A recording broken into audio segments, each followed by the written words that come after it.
Omedoni chenro mag tiego wakeini kokale chenro mar wadada wa Power osenyago lemo e kaunti ma Kwale tok kano yier wakeini e tend riwruok mar kanisa NCCK. NCCK jiwo tend mine kendo medo chwalo tiegruok ne wakeini madwaro donjo e siasa.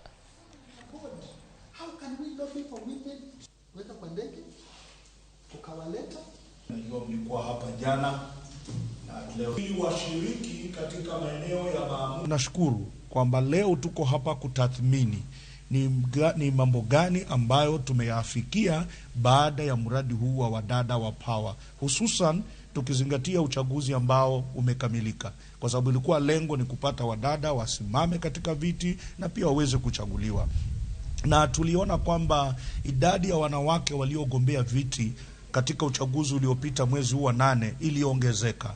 Ilikuwa ifiki wadada 20 hapo nyuma, sasa tulikuwa na wadada 46 waliogombea viti mbalimbali.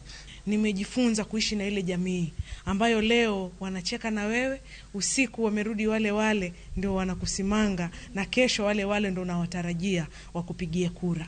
Kwa hivyo hawa wametumotivate, wametuweka mahali ambapo wanakuambia wewe ni kiongozi, yule anakufanya hivi, yule anakufanyia upande huu, wote bado ni watu wako. Neno la pili, wametusaidia kupona, wametutia nguvu, wametupa moyo kiasi cha kwamba bado mimi najihisi mwaka 2027 nitakuwa mshindi. Kwa sebedo karaka wasengi challenges magi sebedo go to korwangi forward ni 2027 to kara challenges manegi kadego wabotimo nango monde gibed jo mangeny gidon jetelo kum oganda mangeny, kendo nikech wasengi ni mine betio maber, nikech sani wan gi governor makwale ka en governor mamio. Wanawake wengi wamekubalika na hata jamii zimekubali kwamba wanawake wanaweza kuwania nyanja tofauti na wanaweza kuwa kwa uongozi.